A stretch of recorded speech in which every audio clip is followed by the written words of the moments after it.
Hello student, welcome back to my channel Samrat academy. Student, जितने बच्चे class 10th में और 18 फरवरी को मेरे प्यारों हिंदी का पेपर देने वाले उनके वीडियो सबसे ज्यादा इंपॉर्टेंट है। मेरे प्यारों बहुत सारे बच्चों का कमेंट था कि सर जो आप हिंदी का पेपर आप बता रहे हो कोड 801 बीबी कोड, इसको आप बोर्ड एग्जाम की कॉपी पे लिखकर बताइए, क्योंकि हमें बोर्ड एग्जाम की कॉपी पे लिखना है 18 फरवरी को। तो मेरे प्यारों बिल्कुल आप लोगों के डिमांड पे मैं इस पेपर का पूरा सोल्यूशन बोर्ड एग्जाम की कॉपी पे लिख के लेकर आया हूं। मेरे प्यारे बच्चों, सेम टू सेम ऐसे लिख के आप लोगों को आइएगा। यकीन मानिए कि 2026 बोर्ड का जब रिजल्ट आएगा तो मेरे प्यारे बच्चों 95% स्कोर करके आने वाले हो आप हिंदी में, और टॉपर की लिस्ट में आपका नाम जरूर से जरूर होगा।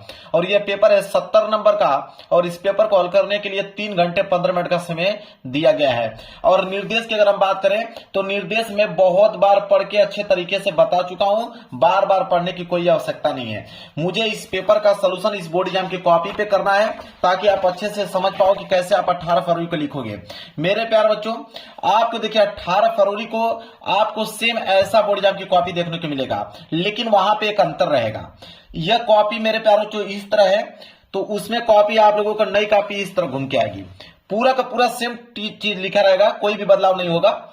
बस आप लोगों की कॉपी जो है वो इस तरह की आएगी, जिस तरह रजिस्टर में हम लोग लिखते हैं उस तरह आएगी। ठीक है, तो मेरे प्यारे बच्चों बाकी सब कुछ आप लोगों का सेम रहेगा, कोई भी बदलाव नहीं होगा मेरे प्यारे बच्चों।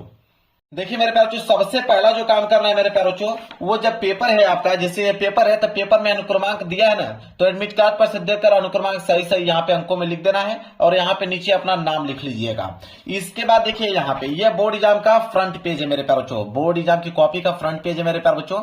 और मैं थोड़ा सा जूम कर दूं ताकि आपको स्पष्ट दिख पाए। देखिए पहला जो कॉलम मेरे प्यारे बच्चों है, पहला कॉलम में यहाँ पे लिखा हुआ है परीक्षार्थी का अनुक्रमांक अंकों में। तो जो अंकों में लिखा हुआ था मेरे प्यारे बच्चों यहाँ पे, जैसे 5429328356, वही सेम टू सेम मैंने यहाँ पे लिख दिया है। एडमिट कार्ड पर से देख लीजिएगा।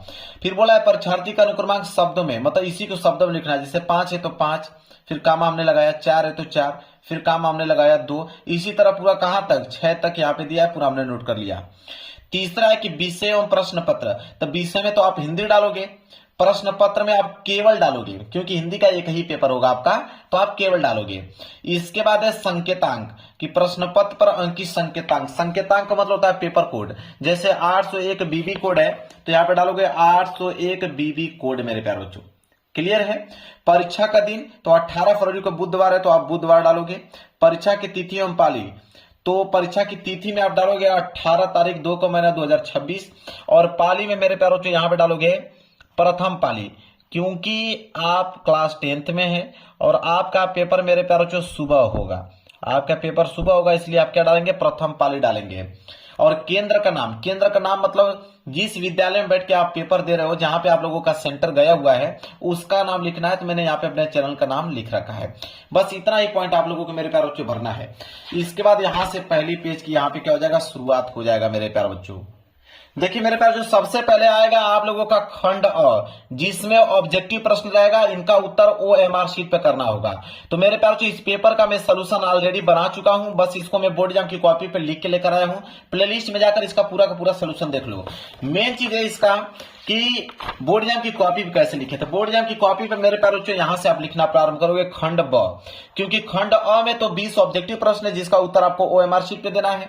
तो इसका सलूशन आप देख लीजिएगा, चैनल के प्लेलिस्ट में इस पेपर का सलूशन पूरा डिटेल में बना रखा हूं।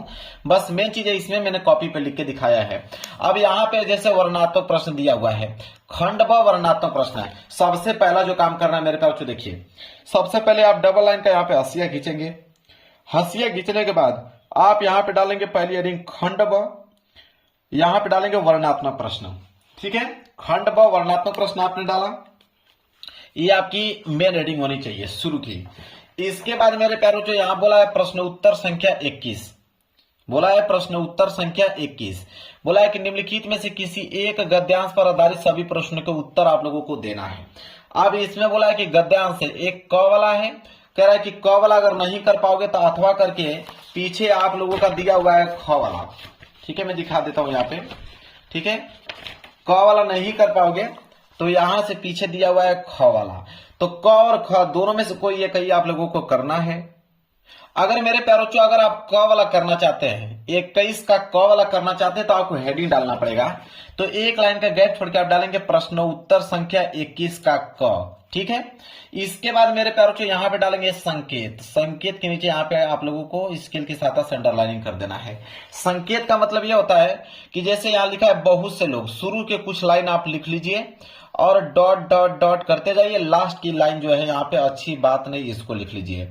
तो यहाँ पे देखिए लिखा है बहुत से लोग डॉट डॉट अच्छी बात नहीं। संकेत लिखना काफी इंपॉर्टेंट है ताकि एग्जामिनर को मालूम चल जाए कि आपने कौन सा गद्यांश किया हुआ है। इसके बाद मेरे प्यारों इस गद्यांश को आपको पढ़ना है। अच्छे से पढ़ने के बाद मेरे प्यारों इसके नीचे 3 प्रश्न है, पहला, दूसरा, तीसरा, और तीनों ही प्रश्न 2-2 नंबर के हैं। 2 नंबर इस पे भी मिलेगा, 2 नंबर इस पे भी मिलेगा, 2 नंबर इस पे भी मिलेगा। पहला प्रश्न है कि उपयुक्त गद्यांश का संदर्भ लिखिए। तो देखिए संदर्भ, यहाँ पे उत्तर पहले का हेडिंग डाला गया है संदर्भ। और संदर्भ देखिए कितना अच्छे से लिखा गया है कि प्रस्तुत गद्यांश हमारी पाठ्य पुस्तक, देखिए हिंदी से लिया गया तो इसको ब्लैक पेन से लिखा गया है। हिंदी के गदखंड को भी ब्लैक पेन से लिखा गया है। गदखंड में संकलित मित्रता नामक पाठ से, मतलब मित्रता नामक निबंध से लिया गया है और इसके लेखक रामचंद्र शुक्ल जी हैं। अब इसमें आपको सीखने को क्या मिला कि संदर्भ जब भी लिख रहे हो तो मेन चीजों को आपको हाईलाइटेड कर देना है, ब्लैक पेन से लिखना है ताकि दिखने में अच्छा लगे। अब संदर्भ देखिए कितना अच्छे से लिखा गया है, इसमें 2 नंबर मेरे प्यारे बच्चों मिलना तय है, कोई रुक नहीं सकता है। एक लाइन का गैप आपको देना है। बोला है कि रेखांकित अंश की व्याख्या कीजिए, जहां तक अंडरलाइन किया गया इसका व्याख्या बताना है। तो देखिए यहाँ पे व्याख्या, एक लाइन का गैप छोड़कर यहाँ पे व्याख्या बताया गया है। कितना बेहतरीन तरीके से व्याख्या लिखा गया है मेरे प्यारे बच्चों। अगर ये पेज भर जाता है तो आप यहाँ पे लिखिए पीटीओ मतलब पेज टर्न ओवर। पीटीओ लिखकर कुछ वर्ड अगर आपका बाकी है तो इधर आप लिख सकते हो, उसमें कोई दिक्कत नहीं। मैं दिखा देता हूं आप लोगों को। अगर एक आध लाइन आपका बचा है, 2 लाइन 3 लाइन जितना भी लाइन बचा है, देखिए इधर लिखा गया है, यहां पे जाके इसका आंसर बिल्कुल कंप्लीट हुआ है। तो इस पे भी मेरे प्यारों से कितने नंबर मिलते हैं? 2 नंबर मिलते हैं, ठीक है। इसके बाद देख लो आप, तीसरा प्रश्न है कि किस प्रकार की बातों का प्रभाव व्यक्ति पर जल्दी होता है। इसका आंसर देखिए, एक लाइन का गैप छोड़कर उत्तर तीसरे का दिया गया है मेरे प्यारे बच्चों।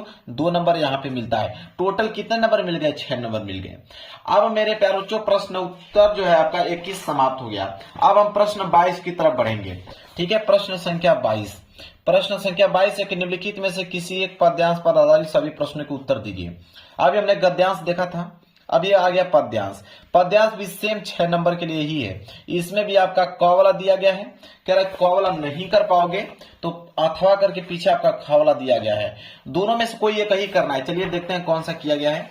तो देखिए लिखा है प्रश्न उत्तर संख्या 22 का क वाला किया गया है, बहुत अच्छी बात है। इसके मेरे प्यारे बच्चों देखिए यहाँ पे एक चीज लिखना चाहिए, उसको संकेत, ठीक है। जैसे यहाँ पे संकेत लिखना जरूरी है, जो कि यहाँ पे लिखा नहीं गया है। यहाँ पे आपको लिखना कंपलसरी है, अगर लिख दोगे बहुत अच्छी बात है। यहाँ पे संकेत आपको लिखना ही चाहिए था। संकेत इस तरह लिखकर, संकेत लिखने का तरीका मैंने आप लोगों को बता दिया। संकेत कैसे लिखा जाता है मेरे प्यारे बच्चों कि शुरू के कुछ लाइन, जैसे उद्धव मन्ना भय, फिर डॉट डॉट करते जाना है, नहीं जगदीश, ठीक है। इससे संकेत का पता चल जाता है। इसके बाद 3 क्वेश्चन है, जो कि तीनों ही क्वेश्चन 2-2 नंबर के हिसाब से आपको 6 नंबर देंगे। पहला कि उपयुक्त पद्यांश का संदर्भ लिखिए। तो देखिए यहाँ पे संदर्भ लिखा गया है, पद, सूरदास, सूरसागर, मेन चीजों को हाईलाइटेड किया गया है, बहुत अच्छी बात है, 2 नंबर मिल गया। एक लाइन का गैप छोड़ा गया है और अगला प्रश्न किया गया, प्रश्न दूसरा। बोला है कि गोपियां उद्धव द्वारा बताए गए ब्रह्मा ईश्वर के आराधना में स्वयं को असमर्थ क्यों बताती हैं? 2 नंबर इसमें मिलेगा। तो देखिए कितना अच्छे से इसका आंसर यहाँ पे मेरे प्यारों से लिखा गया है, तो 2 नंबर यहाँ पे भी मिलता है इसको।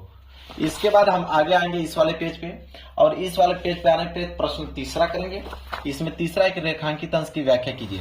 जहां तक अंडरलाइन दिख रहा है, ये 2 लाइन तक अंडरलाइन दिख रहा है, इसका में व्याख्या करना है। तो देखिए व्याख्या, तीसरा रेखांकित अंश की व्याख्या डालने के बाद देखिए व्याख्या किया गया है, बहुत अच्छी बात, 2 नंबर यहां से मिल जाता है।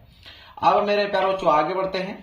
प्रश्न 23, अब बोला है प्रश्न 23 यहाँ पे कि नीचे दिए गए संस्कृत गद्यांश में से किसी एक का संदर्भ सहित हिंदी में अनुवाद कीजिए।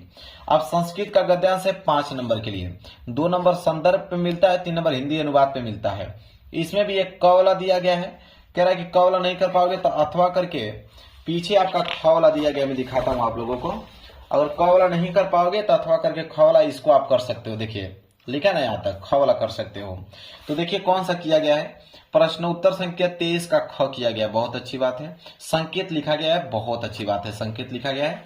और दो ही वर्ड लिखना था इसमें, एक संदर्भ और हिंदी में अनुवाद। तो देखिए संदर्भ कितना अच्छे से लिखा गया है, भारतीय संस्कृति नामक पाठ से लिया गया है, तो 2 नंबर इस पे मिलता है।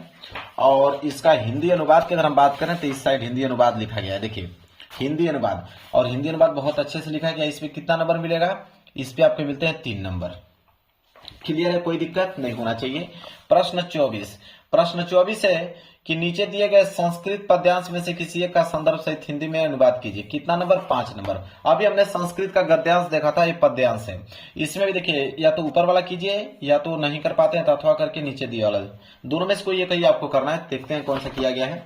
तो प्रश्न उत्तर संख्या 24 का अथवा, ठीक है, 24 का अथवा किया गया है और संकेत लिख दिया गया है, बहुत अच्छी बात है। और संदर्भ देखिए लिखा गया है, जीवन सूत्राणु नामक पाठ से लिया गया है। संदर्भ पे मिलेंगे यहाँ से 2 नंबर। और इसका हिंदी अनुवाद की अगर हम बात करें, देखिए हिंदी अनुवाद कितना अच्छे से किया गया है, और हिंदी अनुवाद पे मिलते हैं कितने नंबर, 3 नंबर हिंदी अनुवाद पे मिल जाता है। टोटल 5 नंबर यहाँ से कंप्लीट हो गए। चलिए आगे बढ़ते हैं, अगला प्रश्न देख लीजिए। अगला प्रश्न है प्रश्न 26। अब आप कहोगे प्रश्न 25 तो आपने लिखा नहीं, तो प्रश्न 25 इसलिए हमने नहीं लिखा क्योंकि देखिए बोला है कि अपने पठित खंड काव्य के आधार पर निम्नलिखित प्रश्नों में से किसी एक का उत्तर दीजिए। अब एक खंड काव्य जो आता है मेरे प्यारों, जो जिला वाइज आता है, तो जिला वाइज आता है मेरे प्यारों, तो मैं कितने जिलों का यहाँ पे खंड काव्य लिखूंगा, तो इसलिए मैं खंड काव्य छोड़ दिया हूं, जो कि 3 नंबर के लिए पूछा जाता है। इसमें क्या होता है कि सबसे पहले आप अपने जिले के नाम पता कीजिए, आप किस जिले से बिलोंग करते हैं, फिर आप देखिए कि आपके जिले में कौन सा खंड काव्य पूछा जाता है, वही आपको पेपर में करना है। तो मेरे प्यारों, जो 18 फरवरी का पेपर है, तो मेरे प्यारों बच्चों अगर आपके पास आधे घंटे का भी समय अगर आपके पास बचा है, तो सबसे पहले आप देख लीजिए कि आपके जिले में कौन सा खंड काव्य पूछा जाता है, उसको एक बार रिवाइज कर लीजिए और वही खंड काव्य करना होगा। वैसे खंड काव्य बहुत हैं, मुक्ति दूत, ज्योति जवाहर, अग्र पूजा, मेवाड़ मुकुट दिया गया है। मेवाड़ मुकुट के बाद यहाँ पे देखिए जय सुभाष, मातृभूमि, कर्ण दिया गया है, करमवीर दिया गया है, तुमुल, इतने सारे हैं और उसमें से वही आपको करना है जो आपके डिस्ट्रिक्ट में पूछा जाता हो। इसके बाद आता है प्रश्न 26 का क कि निम्नलिखित में से निम्नलिखित लेखकों में से किसी एक लेखक का जीवन परिचय देते हुए उनके एक प्रमुख रचना का उल्लेख कीजिए। अब लेखक का जीवन परिचय लिखना है, जो कि कितना नंबर मिलेगा, 5 नंबर।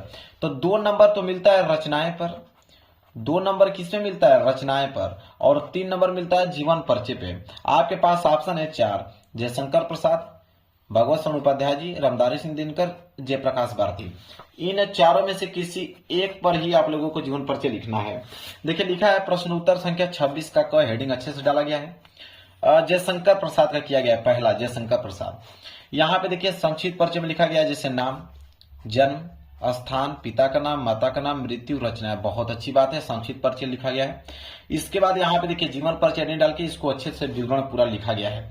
देखिए मेन चीजों को यहाँ पे कितना अच्छे से हाईलाइटेड किया गया है, एग्जामिनर इतना प्रभावित हो जाएगा आपसे कि आपको क्या बताया जाए। तो टोटल देखिए यहाँ रचना भी लिखा गया है, कमायनी लहर झरना, तो 2 नंबर तो मेरे प्यारों चो यहीं पर रचना पे मिलेगा और 3 नंबर यहाँ पे मिल जाते हैं जीवन परिचय पे। टोटल 5 नंबर यहाँ से क्या हो गए, कंप्लीट हो गए। कोई दिक्कत नहीं होना चाहिए। आगे बढ़ते हैं अगले प्रश्न की तरफ। अब अगला प्रश्न है प्रश्न 26 का ख। चलिए देखते हैं 26 का ख वाला क्या दिया है। बोला है 26 का ख कि निम्नलिखित कवियों में से किसी एक कवि का जीवन परिचय देते हुए उनके एक प्रमुख रचना का उल्लेख करना है। अब देखिए कवि का जीवन परिचय कितने नंबर के लिए पूछा गया, 5 नंबर के लिए। तो 2 नंबर रचना पर, 3 नंबर जीवन परिचय पे। तुलसीदास, बिहारी लाल, सुमित्रानंद पंत, श्यामनारायण पांडे, इन चारों लोगों में से किसी एक का आपको जीवन परिचय लिखना है। चलिए देखिए लिखा है प्रश्न उत्तर संख्या 26 का ख, हेडिंग डाला गया है। पहला तुलसीदास पे लिखा गया है मेरे प्यारे बच्चों, बहुत अच्छी बात है। और संक्षिप्त परिचय में देखिए नाम, जन्म स्थान, पिता का नाम, माता का नाम, रचनाएं, मृत्यु लिखा गया है। फिर जीवन परिचय हेडिंग डालने के बाद यहाँ से पूरा का पूरा विवरण यहाँ पे मेरे प्यारे बच्चों लिखा गया है। और यहाँ पे देखिए पेज भर गया है, कोई दिक्कत नहीं है, पेज भर जाता है, पीटीओ लिख दीजिएगा। पीटीओ लिखने के बाद पेज को पलट दीजिए और इधर जो भी चीज बचा है उसको यहाँ पे लिखिए। देखिए यहाँ पे रचनाएं लिखा गया, रामचरितमानस, गीतावली, दोहावली। तो रचना पे 2 नंबर और जीवन परिचय पे 3 नंबर। टोटल 5 नंबर मिल गया कि नहीं जीवन परिचय से, बताइए। बिल्कुल। आगे प्रश्न संख्या 27। प्रश्न संख्या 27 है कि अपनी पाठ्य पुस्तक के संस्कृत खंड के पाठ्य वस्तु से कंठस्थ कोई एक श्लोक लिखे जो इस प्रश्न पत्र में न आया हो। 2 नंबर का श्लोक लिखना है जो इस पेपर में न आया हो। तो देखिए प्रश्नोत्तर संख्या 27 हेडिंग डाला गया है, श्लोक हेडिंग डाला गया है और श्लोक बहुत अच्छे से 2 लाइन का लिखा गया है जो कितने नंबर के लिए था, 2 नंबर के लिए। तो 2 नंबर यहां से मिल जाता है। चलिए अगला पेज पे चलते हैं। अब देखिए अगला प्रश्न क्या है मेरे प्यारे बच्चों। अगला प्रश्न है प्रश्न संख्या 28। बोला है कि आपके विद्यालय में खेल की सुविधाएं बहुत कम हैं। अपने विद्यालय के प्रधानाचार्य को पत्र लिखिए जिसमें खेल सुविधाएं उपलब्ध कराने हेतु अनुरोध किया गया हो। अगर ये नहीं करना चाहते हैं तो अथवा करके दिया है कि आपके जन्मदिन पर दादाजी ने एक पुस्तक उपहार भेजी है। दादाजी को धन्यवाद देते हुए एक पत्र लिखिए। दोनों में से कोई एक करोगे 4 नंबर मिलेगा। तो देखिए यहाँ पे लिखा गया है प्रश्न उत्तर संख्या 28 और 28 में कौन सा किया गया, देखिए विषय में लिखा गया है कि विद्यालय में खेल कूद की सामग्री की ओर ध्यान दिलाने हेतु, मतलब ये ऊपर वाला किया गया है मेरे प्यारे बच्चों। ठीक है, तो देखिए कितना अच्छा से लिखा गया। पहले एड्रेस लिखा गया है, प्रधानाचार्य महोदय जी सेवा में स्कूल का नाम लिखा गया है, एड्रेस लिखा गया है, बहुत अच्छी बात है। विषय आपको डालना कंपलसरी है, तभी तो एग्जामिनर समझेगा कि आपने किस पे लिखा हुआ है। इसके बाद यहाँ से पूरा का पूरा विवरण आपने लिखा हुआ है। पेज भर गया है, तो पेज भर जाए तो मेरे प्यारे बच्चों पेज क्या भर जाए, यहीं पे कंप्लीट हो गया है। यहाँ पे क्या हो गया, बिल्कुल कंप्लीट हो गया मेरे प्यारे बच्चों। तो कंप्लीट हो गया है तो कितने नंबर मिलेंगे, यहाँ पे 4 नंबर का था। लेकिन देखिए यहाँ पे अपना एड्रेस नहीं लिखा गया है, यहाँ पे अपना एड्रेस मिस किया गया है, इसलिए मैं यहाँ पे 2 ही नंबर यहाँ पे या 3 नंबर दे देता हूँ, 3 नंबर दे देता हूँ। पूरा का पूरा 4 नंबर नहीं दूंगा क्योंकि यहाँ पे भी अपना एड्रेस तो लिखना चाहिए ना। चलिए तो एड्रेस यहाँ पे भूल गया है, इसलिए 1 नंबर में यहाँ पे काट लेता हूँ। चलिए आगे देख लेते हैं प्रश्न संख्या 29। प्रश्न संख्या 29 है कि निम्नलिखित में से किन्हीं 2 प्रश्न के उत्तर संस्कृत में दीजिए। 1 2 3 4 प्रश्न है, किन्हीं 2 ही प्रश्न का उत्तर संस्कृत में देना है। तो मैं यहाँ पे प्रश्न उत्तर संख्या 29 अब यहाँ पे 4 प्रश्न कर दिया है। पहला वाला प्रश्न, दूसरा, तीसरा, चौथा, 4 प्रश्न कर दिया। 2 ही करना था, 4 प्रश्न कर दिया। हालांकि उसको 2 ही नंबर मिलने वाले हैं। ठीक है, 4 भले ही किया लेकिन 2 ही नंबर इसको मिलेगा, एक्स्ट्रा नंबर नहीं मिलता है मेरे प्यारे बच्चों, क्योंकि इसने ऑलरेडी बोल रखा है कि 2 ही नंबर मिलेगा। 2 ही प्रश्न करना है, आप भले ही 4 प्रश्न कर दिए उसको कोई बात नहीं है। इसके बाद है प्रश्न 30। निम्नलिखित में से किसी एक विषय पर निबंध लिखिए। देखिए 7 नंबर का निबंध है मेरे प्यारे बच्चों। बोला है कि मेरा प्रिय साहित्यकार, वृक्षधारा के आभूषण, इसके बाद वृक्षधारा के आभूषण हो गया, राष्ट्रीय एकता, बेरोजगारी की समस्या और समाधान, मोबाइल फोन वरदान या अभिशाप। कितने हो गए, टोटल 5। इन 5 में से किसी एक विषय पर आप लोगों को निबंध लिखना है। चलिए देखिए निबंध कैसे लिखा गया है, कितना पेज में लिखा गया है कि उसको साथ में 7 नंबर मिलेगा, देखते हैं। प्रश्न उत्तर संख्या 30, बहुत अच्छी बात है। चौथा, बेरोजगारी की समस्या और समाधान। खुशियां का कल ढूंढना होगा, बेरोजगारी का कल ढूंढना होगा, बिल्कुल सही। यहाँ पे रूपरेखा, एग्जामिनर देखिए रूपरेखा चेक करता है कि हेडिंग आपने कितना डाला है, प्रस्तावना, बेरोजगारी का अर्थ, कारण, रोकने का उपाय, उपसंहार। चलिए पहला हेडिंग वो प्रस्तावना देता है, क्योंकि पहला हेडिंग प्रस्तावना है। प्रस्तावना बहुत अच्छे से लिखा गया है मेरे प्यारे बच्चों। प्रस्तावना लिखने के बाद चलिए आगे बढ़ते हैं। प्रस्तावना यहाँ तक कंप्लीट है। इसके बाद बेरोजगारी का अर्थ हेडिंग डाल के लिखा गया है, और इसके बाद है बेरोजगारी का कारण। ठीक, तो 1 नंबर यहाँ पे मिलता है, 1 नंबर यहाँ से मैं दे देता हूँ, 1 नंबर इस वाले पे दे देता हूँ। ठीक है, टोटल 3 नंबर मैंने दे दिया। और यहाँ पे बेरोजगारी को रोकने का उपाय, ठीक है, 3 2 5 नंबर। और लास्ट में यहाँ पे लिखा गया उपसंहार। देखिए उपसंहार पूरा दिख रहा है, उपसंहार यहाँ तक लिखा गया है। इसके बाद कुछ वर्ड यहाँ पे लिखना और है, तो इधर आप पेज को पलट कर लिख सकते हैं। देखिए लिखा गया है मेरे प्यारों को, यहाँ पे कंप्लीट हो गया, 2 नंबर इस पे मिल जाता है, टोटल 7 नंबर यहाँ से मिल गया। अब मेरे प्यारों को पूरा का पूरा कॉपी मैंने चेक करके यहाँ पे बता दिया।